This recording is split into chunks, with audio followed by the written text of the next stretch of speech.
Tuhan, buat waktu yang telah Kau berikan Tuhan bagi kami untuk memuji-Mu Tuhan, untuk bersekutu bersama-sama dengan saudara seiman kami Tuhan. Dan biarlah hati kami boleh diubahkan Tuhan seperti pujian ini Tuhan, dan kami boleh semakin hari semakin serupa dengan Kau, semakin lembut dengan semakin yang Kau inginkan. Dan lagi kami mendengarkan firman-Mu, kiranya Kau memberkati kami Tuhan, kami boleh memahami kebenaran firman-Mu, kami boleh melakukannya. Dalam nama Tuhan Yesus kami berdoa. Amin. Ya, langsung ya.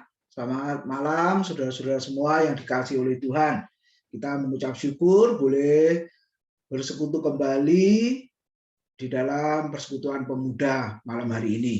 Nah, renungan firman Tuhan, saudara-saudara, kita lihat di dalam Injil Lukas pasal yang ke-24 ayat yang ke-13 sampai dengan ayat yang ke-35. Seluruh perikop ini ya, saudara bisa membacanya. Nah, saya beri judul spiritual veil atau selubung rohani, saudara. Nah, maksudnya apa? Nah, sebelum itu, ya, ini kondisi orang tua ya, saudara. Biasanya bermasalah di dalam penglihatan. Ya, saya umur 50 tahun, 51 tahun, Pak Bambang juga. Nah, ini kacamatanya sudah kacamata plus. Jadi, kalau melihat dekat, ya membaca, bahkan ini lihat layar saja, kalau tidak pakai kacamata itu kabur, saudara. Apalagi kalau tulisan itu nggak jelas, ya. Jadi saya masih ingat ketika umur 40 sudah plus, ya plus berapa terus? 3/4 kalau nggak salah, saudara. Nah, sampai hari ini plus 2. Nanti periksa lagi pasti nambah. Nah, artinya saudara ada apa? Selaput, ya boleh dikatakan katarak. Nanti kalau sudah parah barulah dioperasi, saudara. Kalau sekarang pakai kacamata, ya masih bisa teratasi. Nah, artinya selubung atau selaput itu mengganggu penglihatan sehingga tidak bisa melihat dengan jelas. Nah, itu kalau secara jasmani, secara fisik seperti itu. Nah, apalagi judul firman Tuhan sore hari ini adalah selaput atau selubung secara rohani. Coba kita lihat dulu Lukas 24 ayat yang ke-13 sampai 16 ya, yang berbunyi demikian. Pada hari itu juga 2 orang dari murid-murid Yesus pergi ke sebuah kampung bernama Emmaus yang terletak kira-kira 7 mil jauhnya dari Yerusalem. Dan mereka bercakap-cakap tentang segala sesuatu yang telah terjadi. Ketika mereka sedang bercakap-cakap dan bertukar pikiran, datanglah Yesus sendiri mendekati mereka, lalu berjalan bersama-sama dengan mereka.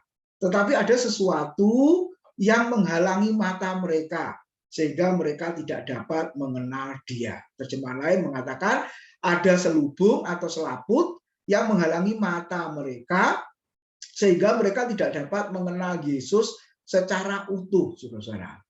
Nah, sebelum kita merayakan kenaikan Kristus ke surga tanggal 13 Mei yang akan datang, nah ini untuk mengingat kembali dan ini penting sekali, selama 40 hari ya dari kebangkitannya, saudara-saudara, Tuhan terus-menerus menampakkan diri kepada murid-muridnya, mengajar mereka bersama-sama dengan mereka.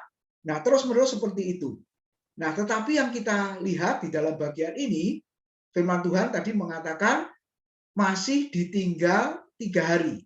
Jadi Yesus mati ya pada hari yang ketiga dia bangkit, tapi belum menampakkan diri kepada Kleopas dengan temannya di dalam bagian ini ya, saudara. Nah, firman Tuhan tadi mengatakan, padahal ya dikatakan tadi apa? Ya Yesus ya datang sendiri mendekati mereka dan berjalan bersama-sama dengan mereka. Nah, saya masih ingat ketika saya mengajar ya, lama setelah lulus ya, sekitar 15 tahun lah. Setelah 15 tahun lulus, kemudian saya mengajar. Nah, lalu ada seorang yang rambutnya putih gitu ya. Ya, saya hanya sapa, selamat pagi Pak. Ya, waktu itu saya mengajarnya pagi. Lalu saya langsung tinggalkan Bapak ini, saya langsung ke kelas mengajar. Nah, di tengah saya mengajar, saudara, maka Bapak ini lihat saya, karena pintunya itu kan pintu kaca, jadi bisa dilihat dari luar, yang di dalam juga dari yang dalam juga bisa melihat keluar ya, yang luar bisa melihat ke dalam. Lalu saya berpikir ketika mengajar, ini siapa ya? Dari tadi kok melihat saya terus seperti itu. Lalu selesai mengajar, saya temui bapak itu. Nah, apa yang terjadi, saudara? Ternyata itu dosen saya dan saya lupa, gitu ya. Kenapa? Tidak ketemu 15 tahun. Rambutnya beliau sudah putih semua. Langsung dia berkata kepada saya, Timotius, kamu itu keterlaluan. Sejak jadi mahasiswa sampai sudah jadi dosen pun tetap nakal kamu itu ya. Tidak menghargai orang tua, tidak mengenal orang tua, dan lain sebagainya. Langsung saya berkata, maaf Pak, lupa saya, benar-benar nggak kenal lagi Bapak. Karena Bapak rambutnya sudah putih semua. Nah kalau hitam semua itu disemir namanya. Jadi umur bertambah otomatis putih semua. Wajah juga keriput ya. Lalu fisik juga nggak tambah gemuk, tambah kurus, saudara. Ya, perubahan fisik, perubahan rambut, perubahan wajah, ya semuanya berubah. Kenapa 15 tahun? Nah, jadi kalau kita tidak ketemu 15 tahun, saudara wajar kalau tidak kenal. Tapi saudara lihat, Kleopas dengan temannya ditinggal Yesus 3 hari. Ya, Yesus mati kan 3 hari, saudara. Lalu ketika dia menampakkan diri kepada Kleopas dengan temannya, Alkitab mengatakan apa? Yesus ada di samping. Ya, mendekati mereka dan berjalan bersama-sama dengan mereka, tapi mereka tidak tahu kalau itu adalah Yesus. Kira-kira menurut kalian ini terlalu apa tidak? Ya, saudara. Ini namanya keterlaluan. Nah, Yesus sendiri merasakan seperti Bapak dosen saya ya, ini keterlaluan ini. Kok sampai tidak bisa mengenal? Ya, padahal sudah diajar bersama-sama 3,5 tahun. Tapi ditinggal 3 hari sudah nggak kenal. Ya, benar ya, saudara? Nah, kenapa? Alkitab mengatakan ada sesuatu yang menghalangi, selubung selaput yang menghalangi mata mereka, sehingga mereka tidak dapat mengenal dia. Nah, apakah itu, saudara? Nah, ini pelajaran yang bagus. Ketika mereka bercakap-cakap tentang Kristus, Kristus hadir. Bertukar pikiran, berdiskusi firman Tuhan, Kristus hadir. Nah, pada malam hari ini juga kita beribadah, kita mendengarkan firman, membicarakan firman, ya, saling berbagi nantinya. Saya percaya juga malam hari ini Kristus hadir. Tapi yang jadi masalah apakah kita seperti Kleopas tidak merasakan kehadirannya, tidak mengalami kehadirannya. Nah, inilah orang Kristen masa kini, saudara. Ibadah offline dan online. Ya, kalau offline ya di gereja merasakan, mengalami kehadiran Tuhan. Makanya saya undang kalian semua untuk hadir setiap minggu. Ya, memberi semangat kepada C. Paula. Gitu ya, saudara. Nah, saya percaya datang semua ya, saudara ya. Nah, itu merasakan kehadiran Tuhan. Tapi kalau secara online, Pak, ada yang berkata ya, tidak dapat menikmati. Nah, saya berharap kalian menikmati ya, generasi milenial, generasi Z itu ya, kalian menikmati secara online. Nah, itu sisi positifnya. Nah, saya berharap kita membicarakan Kristus, Kristus hadir, dan kita semua mengalami Kristus ya, bertemu dengan Kristus di dalam firman-Nya. Kemudian kita bisa melihat begitu apa yang dibicarakan, apa yang dikhotbahkan. Nah, ini penting, saudara. Kalau tidak membicarakan Kristus, Kristus tidak hadir. Kalau khotbah tidak membicarakan Kristus, namanya bukan khotbah, tapi tukang jamu, saudara. Nah, itu yang harus diingat. Makanya saya berusaha terus untuk memberitakan, menyampaikan firman Tuhan, membicarakan Kristus. Lalu kita bisa melihat, apakah selubung itu kalau begitu? Sehingga mereka tidak bisa mengenal Yesus. Padahal Yesus ada di sampingnya. Ini menurut kalian terlalu enggak? Sudah bersama-sama, berjalan bersama, ngobrol bersama, tapi dia tahu kalau itu adalah Yesus. Nah, ini kan keterlaluan ya, saudara. Nah, yang pertama, ternyata selubung yang menutupi mata, hati, dan pikiran sehingga tidak bisa mengenal Yesus adalah yang pertama, kesedihan. Ya, atau air mata. Coba Lukas 24 ayat 17 di situ dikatakan. Yesus berkata kepada mereka, apakah yang kamu percakapkan sementara kamu berjalan? Saudara, terus maka berhentilah mereka dengan muka muram. Kira-kira apa yang dipercakapkan? Kalau kalian baca Lukas 24, ya, sudah baca atau nanti setelah itu mau baca, maka yang dipercakapkan oleh Kleopas dengan temannya itu adalah Yesus. Gitu ya. Yesus yang mati lalu dikubur.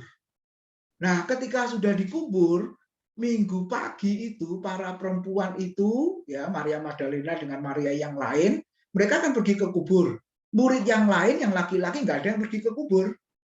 Ya, Yesus sudah 4 kali berkata di Injil Matius, aku nanti akan ke Yerusalem, lalu ditangkap, kemudian diadili ya dan diputuskan dengan hukuman mati. Lalu aku dikuburkan, seperti pengakuan iman rasuli ya, yang setiap minggu kita ucapkan, kita sampaikan. Tapi pada hari yang ketiga aku bangkit. Nah, jadi lihatlah, ketika para wanita memberitahu Kleopas dengan temannya, kubur Yesus itu kosong, saudara, ya, mereka sedih. Pikiran mereka adalah siapa yang mencurinya, siapa yang memindahkan mayatnya, kok kuburnya kosong. Nah, padahal harusnya mereka bersuka cita, harusnya mereka senang bahwa apa yang dikatakan oleh Yesus benar-benar terjadi. Kubur kosong membuktikan dia hidup. Ya, sampai malaikat berkata kepada Maria kan dengan perempuan yang lain, "Hei ibu, siapa yang kau cari? Kamu mencari Yesus, dia tidak ada di sini. Mengapa kamu mencari dia yang hidup di antara orang mati? Dia telah bangkit, dia hidup." Seperti yang dikatakan pada murid-muridnya. Nah, saudara, aneh ya. Jadi kesedihan air mata. Sedih bahwa kubur Yesus kosong. Harusnya mereka bersuka cita, kubur Yesus kosong. Kalau kubur Yesus masih ada di hari yang ketiga, bahkan sampai hari ini, saudara, harusnya mereka sedih. Kenapa sedih? Karena Yesus berbohong. Begitu kan? Apa yang dia katakan, mati, pada hari ketiga bangkit, ternyata kok tidak. Dan kalau itu terjadi, Paulus mengatakan di 1 Korintus 15, iman kita sia-sia, percaya Yesus sia-sia, pemberitaan Injil sia-sia, pelayanan kita sia-sia, persekutuan kita dengan Tuhan, semua sia-sia. Karena kita berharap kepada orang yang mati sama seperti orang lain, berharap kepada orang yang mati dan tidak bangkit. Tetapi apa yang dikatakan Alkitab justru sebaliknya. Mereka seharusnya tidak boleh sedih. Seharusnya mereka bersuka cita, karena kubur kosong membuktikan dia hidup, dia bangkit. Tapi kenyataannya, saudara, Kleopas dengan temannya sedih. Mereka berhenti dengan muka muram. Maria Magdalena sama di Yohanes 20 ya, nanti dibaca, saudara, dia juga sedih. Karena dia berpikir, siapa yang mencuri mayatnya? Padahal mereka pergi ke kubur mau merempai mayat Yesus. Saudara ya, mau merempai mayat Yesus sebagai simbol penghormatan, sebagai anggota keluarga. Maria Magdalena mau membalas cinta kasih Tuhan. Dia pernah dirasuk 7 roh jahat dan disembuhkan. Melayani rombongan Tuhan Yesus dengan harta benda mereka. Sampai mati pun, ya, Maria Magdalena masih mau berbuat sesuatu untuk Yesus, yaitu mau merempai mayatnya. Jadi yang pertama, saudara-saudara, apakah selubung itu sampai orang percaya tidak dapat mengenal atau mengalami Tuhan? Walaupun Yesus ada di samping, ya, ada di dekatnya, tidak mengenal. Karena apa? Kesedihan. Nah, hari-hari terakhir ini, apa yang menjadi kesedihanmu, saudara-saudara? Ya, saya tidak tahu apa yang menjadi kesedihanmu, pergumulanmu, tangisanmu, air matamu. Tapi sore hari ini Tuhan tahu apa yang menjadi kesedihan kita. Kalau kesedihan itu tidak dihapus, air mata itu tidak dihapus, itu merupakan selubung untuk kita mengenal Tuhan. Lalu yang kedua, nah Lukas 24 ayat 18 sampai 21, terutama ayat 21 ya. Selubung yang kedua sehingga tidak bisa mengenal Yesus adalah kekecewaan. Coba Lukas 24 ayat 21 mengatakan, padahal kami dahulu mengharapkan bahwa dia, yaitu Yesus Kristus, yang datang untuk membebaskan bangsa Israel. Tetapi sementara itu telah lewat 3 hari sejak semuanya itu terjadi. Perhatikan kata mengharapkan. Nah, siapa di antara kita yang tidak pernah berharap? Semua punya harapan. Semua punya keinginan, semua punya cita-cita. Tapi kalau harapan, keinginan, cita-cita itu tidak terwujud, tidak terkabul, ada perasaan yang namanya apa? Kecewa. Kenapa kok bisa tidak terjadi? Kenapa kok tidak terwujud dan lain sebagainya. Nah, Kleopas dengan temannya dan murid Tuhan pada umumnya, orang Israel pada umumnya, itu harapannya apa? Kepada Mesias yang akan datang. Saudara, Mesias yang dijanjikan itu adalah yang benar-benar bisa menolong, membebaskan mereka dari penjajahan bangsa Romawi pada saat itu. Ya, jadi dengan kata lain, mereka berharap yang namanya Mesias, pembebas atau penolong itu bisa membebaskan ya perbudakan dari bangsa Roma pada saat itu. Tetapi apa yang terjadi? Ternyata Yesus sebagai Mesias, sebagai pembebas itu tidak seperti yang diharapkan.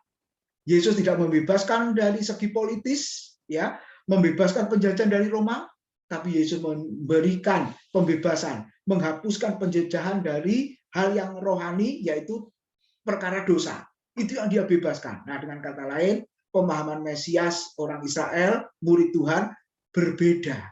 Nah, ini yang menyebabkan kekecewaan. Jadi yang kedua, kalau kita menjadi orang Kristen, ya sudah melayani Tuhan dan lain sebagainya, ada kekecewaan. Nah, lihat, ini merupakan selubung juga ini. Dan sore hari ini harus disingkapkan selubung itu. Sebab kalau tidak, kita tidak bisa mengenal karya dia, tidak bisa mengalami kuasanya dalam hidup kita. Jadi yang kedua apa? Kekecewaan. Lalu yang ketiga, nah Lukas 24 ayat 25 sampai 26. Coba dikatakan apa? Lalu Yesus berkata kepada mereka, "Hei kamu orang bodoh, betapa lambannya hatimu sehingga kamu tidak percaya segala sesuatu yang telah dikatakan para nabi." Yang ketiga, saudara, apakah selaput atau selubung yang menghalangi mata sehingga tidak bisa mengenal Yesus? Selubung rohaninya adalah kebodohan.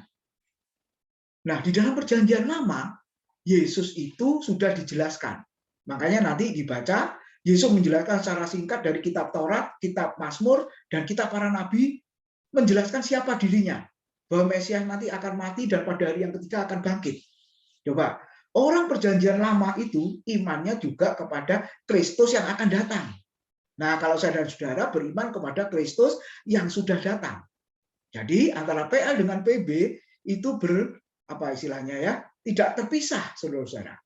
Dengan kata lain, yang ketiga, selaput selubung yang membuat kita tidak bisa mengenal Yesus adalah kebodohan. Gak enak ya diomong kamu bodoh, gak enak, saudara.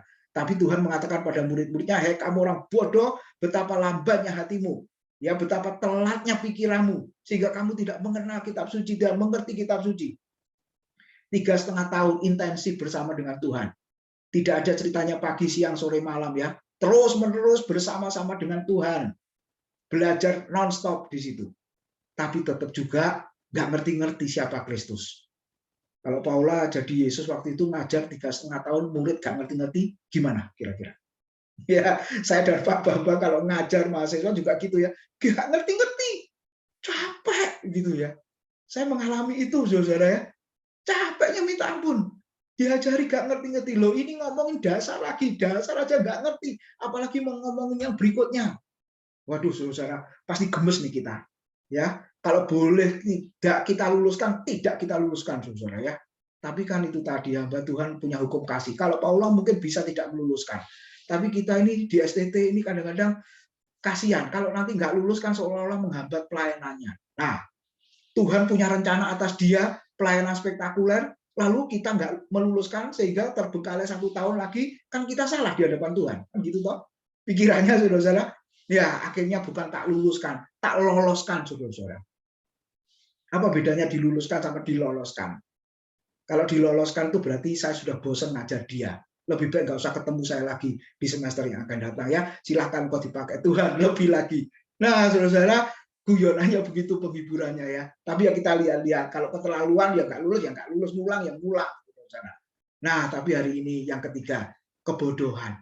Tidak mengerti kitab suci, tidak memahami kitab suci, itu merupakan kebodohan. Nah, saya berharap bacaan Alkitab setiap hari, ditambah renungan setiap pagi, saudara dibuat semakin mengerti. Sebab kalau kita nggak ngerti firman, itu merupakan selubung dan itu membuat kita tidak mengenal Tuhan Yesus. Nah, akibatnya apa, saudara? Ini, ya. Akibatnya Yesus dianggap sebagai orang asing, Yesus dianggap sebagai hantu, Yesus dianggap sebagai penunggu taman. Orang yang tidak mengenal Tuhan sehingga dikatakan apa? Menyalahartikan siapa itu Kristus. Ya, oke. Tapi kita bisa melihat, saudara-saudara, puji Tuhan, Yesus telah bangkit. Akhirnya apa? Lukas 24 ayat 27, Yesus menjelaskan isi kitab suci. Ya, seluruh perjanjian lama dia jelaskan tentang siapa dirinya ya. Ini yang luar biasa.